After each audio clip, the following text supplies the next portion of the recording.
Welcome to the Gastric Sleep Coach. I'm Joy, your Gastric Sleep Coach. Today we're going to talk about my journey with my gastric sleeve. So I don't know if you all are like me or if it's just me, but when I first had my sleeve surgery, I had a lot of expectations.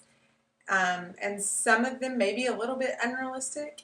You think that this sleeve surgery / losing weight is going to change everything. And actually it kind of does. But you have these certain expectations you put around what it's going to change and how it's going to fix your life. And you think that obviously it's going to fix your weight. You think it's going to fix relationships. You think it's going to fix your job, your career, your self-image, everything. And really, it kind of complicates everything, but in a good way. You know, I'm totally an advocate. I do not regret my surgery, but it just wasn't as simple and dreamy as I had it set up to be in my mind.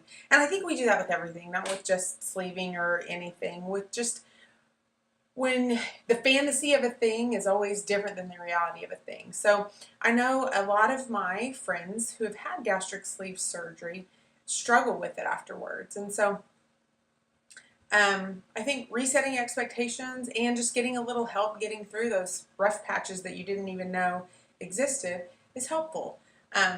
So some of the things that we overlooked whenever we were contemplating gastric sleeve surgery, things that just didn't even enter our mind that were going to be challenges, were how we were going to feel, like be able to eat and drink immediately afterwards. Now, I watched a ton of YouTube channels before I even had my surgery. There's a gal named Clusie I really like to watch. A lot of YouTubers, they go through their personal journey, just kind of documenting it like a photo journal, which was really helpful. So thank you to everyone who's done that, because I did watch a lot of those and they helped inform my decision. I don't know that I understood how difficult it would be to drink fluids. So that was kind of rough starting. Those are one of the things that I didn't expect beforehand.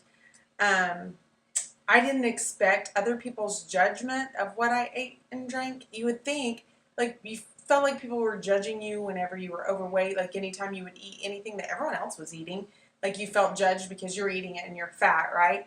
Well, then whenever you're losing weight or you've had surgery, people judge you for how little you eat or what food and drink choices you make. And it's just weird, that dynamic. And it's people that you've always centered your relationships around eating with, it's kind of different. I can't read my notes because of this light, guys. Oh, the impact of our stomach restriction on our mind. I know that probably none of us, I know I didn't think about that, because you hear all the time that you're overweight because you eat emotionally, but then you think that if you can't eat too much, it's going to be fine. And you don't, I didn't really feel like I was an emotional eater. But when you can't eat, you're full, you still want more, but you literally can't eat anymore, that's weird too. So that's something that I didn't expect beforehand. I thought that I wouldn't care and it would just all be sunshine and daisies, right? And so the last thing I had was the impact of our weight loss surgery on our relationships, which we kind of already covered when we were talking about eating. But even if it's not about eating, people who aren't losing weight and you are people that think that you took the easy road out, like, it wasn't easy. I'm talking to my fellow sleevers here. So I know that you guys know that struggle and that it is not the easy way out. And nothing gripes me more than to hear someone say that. If they really knew what it took, they wouldn't say that. So back to my journey. I had lost and gained and lost and gained weight for years. I tried Weight Watchers, Atkins, drinking apple cider vinegar. That's so disgusting.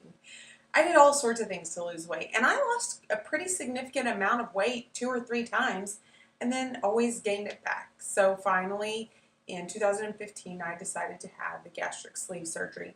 I had considered the lap band before, and while I know a lot of people that had success with that, I'm kind of glad I waited it out. I mean, hindsight's 2020. I didn't wait it out because I knew there was a sleeve procedure being developed. I just, it didn't set right with me at that time, so I kind of waited. And I've seen a lot of people have issues with the lap band, and so I'm kind of glad that I didn't have that. But I had the gastric sleeve surgery in 2015, And I've had my own share of ups and downs. I had a complication immediately post-op, and I had to go back to surgery, and I still don't regret it.